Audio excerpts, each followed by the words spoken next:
Hello and welcome to my messy studio. Today I'm going to show you how to make this little fungi in a jar. And if you're lucky, one of my cats will come down and interrupt us. So stay tuned. All right, I am going to tell you that you will need a pair of scissors and you will also need a glue gun for a little bit later on. So have those available. And you can open up your, well, you must have opened it up because you already got this cute little message telling you where to go to find this video. Let's see, please have scissors, a glue gun. Oh, and your best stabby attitude. So if you're angry, this is great. You came to the right place. All right, I'm gonna change the, well, no, first I'm gonna show you, this is what we're aiming to make. I will say that these are quite durable, because I actually just dropped this on my concrete floor and it didn't break. So that's also a good selling point. If you love this little fungi in a jar kit, know that around the holidays, I usually put out other kits, and the one that I did last year, needle felted cat butts. So you can watch for limited edition seasonal videos and seasonal kits. A little birdie told me that I might be doing an orange kitty butt next year, so stay tuned. Other thing I would like you to consider is putting on an apron, because every time you put on an apron, people think that you're up to something, and that's always a good thing. Something I learned when I was student teaching. Okay, so I'm going to change this camera angle so you'll just see what I'm working on. And yeah, be sure in the comments, I'll put like a thing to reach out to me if you have any questions, but it should be pretty easy for you. All right, I'm going to change this angle. So, dun, dun, dun, bad camera. All right, can you see? Let's move you back a little bit. All right, I guess you're going to the side. There we go. I'd like you to see more of what I'm doing and less of my belly. Okay. See my hands? Okay. All right, so let's get started. Move some things out of my way. Not too out of my way because I need some bigger in here.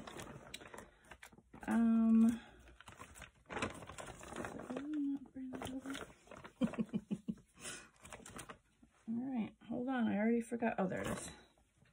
I'm like, where's the thing that I need? There it is. Okay, so you're gonna start with your cute little red pad of felt there. And I want you to cut out a circle as big as this pad. So really you can just, you know, shave off the corners to create a circle. If you feel like being really precise, which you don't have to be, you could also always, you know, use a marker and like, I don't know, trace like a little cup. So you're very perfect, but you really don't have to be. We just want to start with a pretty basic red circle.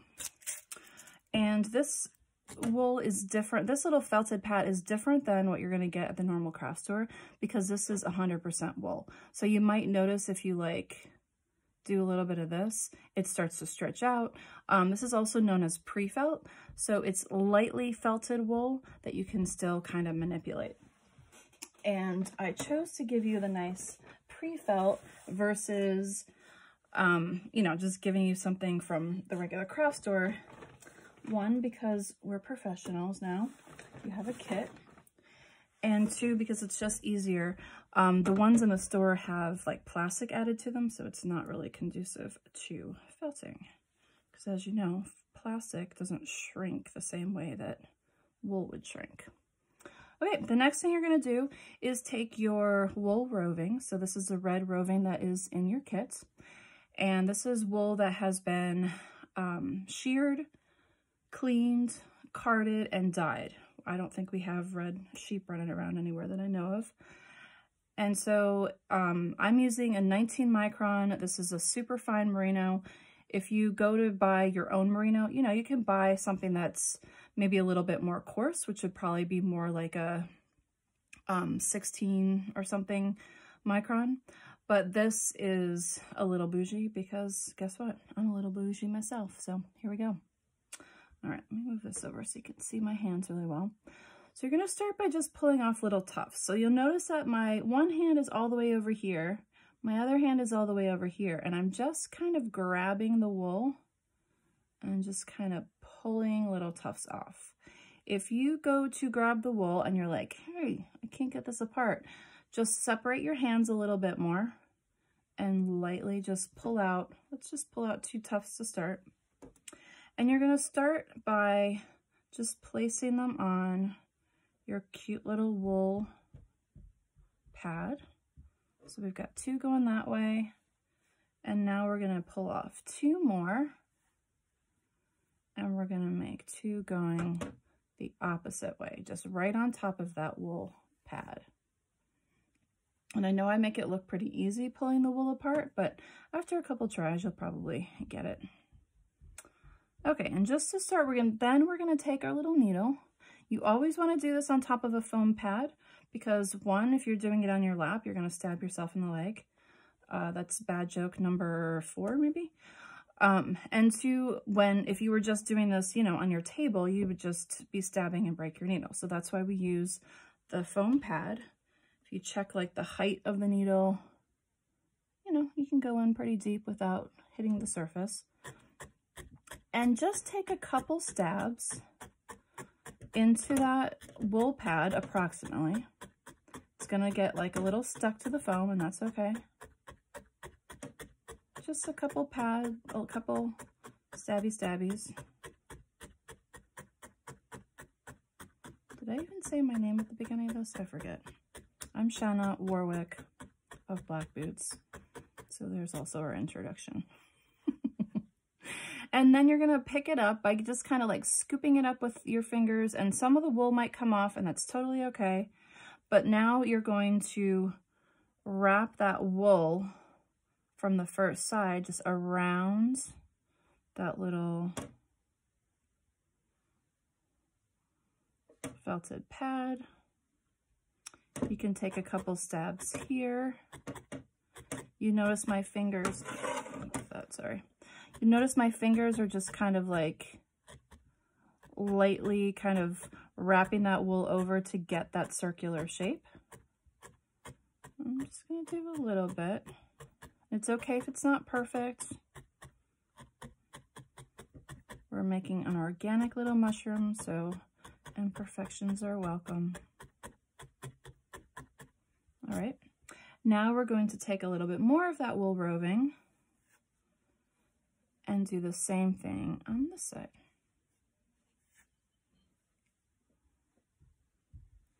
And maybe for this side, since we have a decent amount of wool already on there, instead of like 1, 2, 1, 2, why don't we do 1, 2 and just kind of separate the other piece so it is across the whole. Did you see what I did there? I just kind of like fanned it out a little bit. And we're gonna just stabby that sort of into place, just like we did on the first side.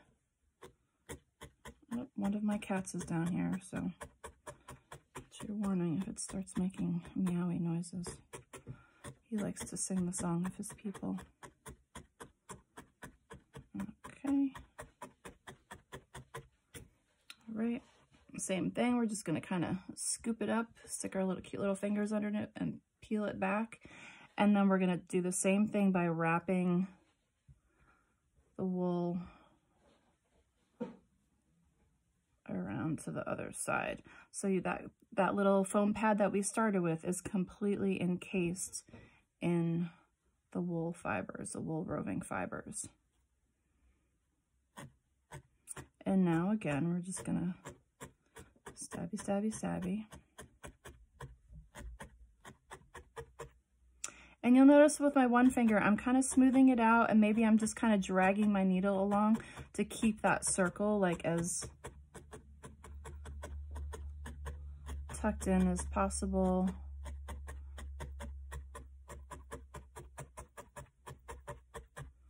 And just keep stabbing away. You should you know, you should hear the needle going down into the foam. And, you know, you could be, at first you can be a little like softer with your touch. And then once you kind of get going, you can be a little bit more aggressive. If you need to imagine this is someone you don't like, I'm not condoning it. But, you know, people have suggested that. No, that's a really bad joke. Don't do that. But you're just aiming to get the same amount of little needle felted stabby stabs, pokey pokes, all over the whole piece so that the texture looks pretty uniform. And I'll bring this up so you can kind of see. Hopefully that's catching. And once it sort of is all kind of combined there, you can do the same thing on the other side. So just scooping it up with your fingers, kind of sticking your, if you got fingernails, kind of sticking it under there. And doing the same thing on the other side.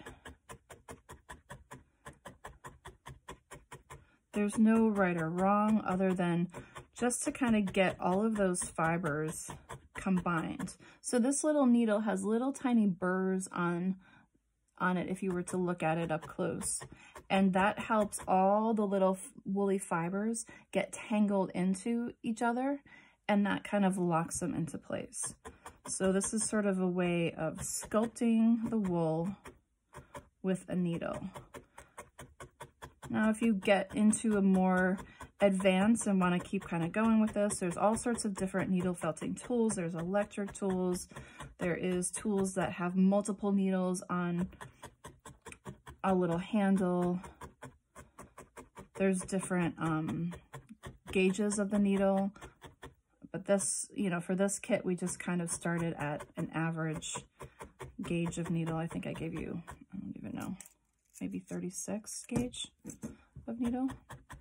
But I also gave you 2 needles in these kits because oftentimes when we're first learning how to do this, we might be, some of us are a little bit more aggressive than others, and maybe you break your needle. And hey, that happens. That's all good. That's why you have 2 needles in there.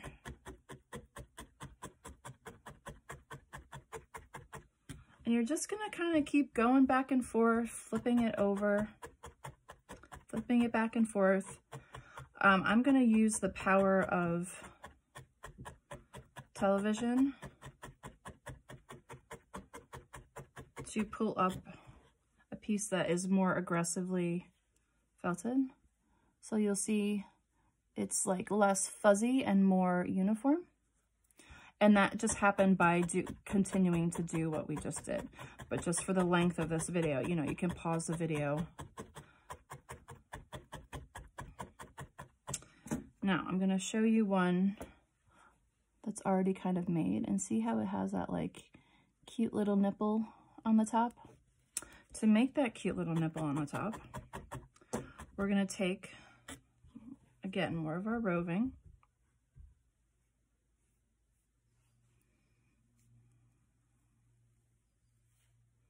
And we're going to take like a thinner piece and just kind of wrap it up. I usually just like wrap it up in my fingers and make like a little bit of a, kind of like a little bit of a wrapped ball. See what that looks like. And then I start stabbing that in just a little bit loosely. This looks like it needs a little bit more. Again, instead of pulling it this way, I'm just pulling it with my 2 fingers, and I'm just going to kind of start to work in and create this little peaked mushroom top. Now, once I have it sort of in place, like loosely into place, I'm going to start flipping it and just kind of folding it in half like a little hat, and just kind of molding it into place, sculpting it into place with my needle. It will kind of come through, so you want to just keep like opening it and folding it in the opposite direction, just so that you can start to create that little mushroom shape. Again, it's going to come through, and that's totally all right. You can poke it back through. Just watch your cute little fingers.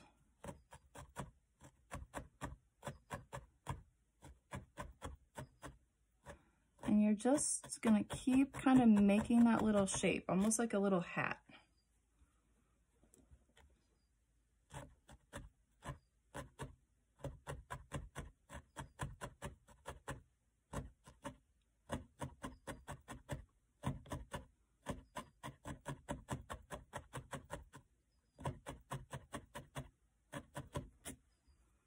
Keep opening it back up and folding it and doing it other way.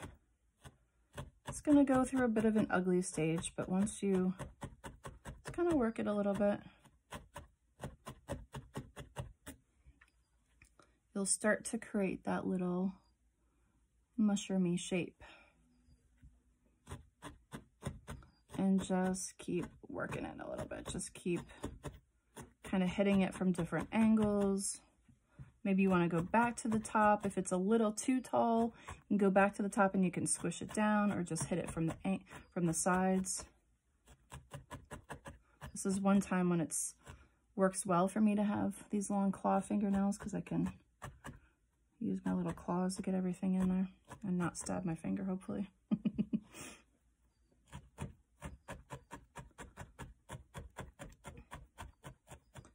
Again, you're hitting it from different angles. And if it's like any of the wool is kind of loose, you're just kind of like using that needle to just kind of scrape it in and like get it into the shape that you want it to be.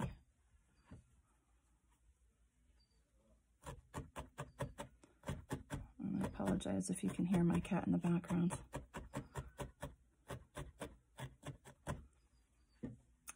And it, you know, it almost like automatically starts to turn into that mushroom shape. You know, it turns into, it almost like looks like a little tiny witch hat. And if yours is not perfectly, you know, the same as mine, that's totally fine, right? Like, not all mushrooms are the same. So just keep flipping it over.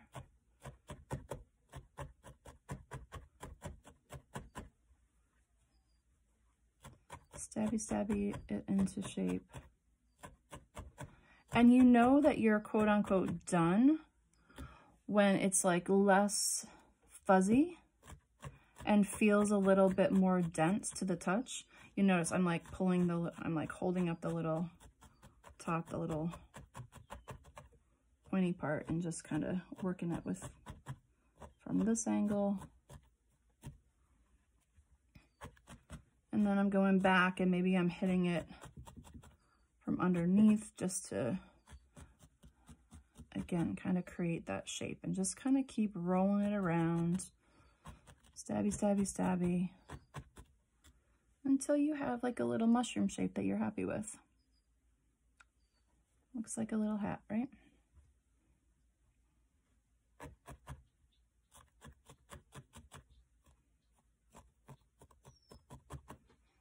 Let's see.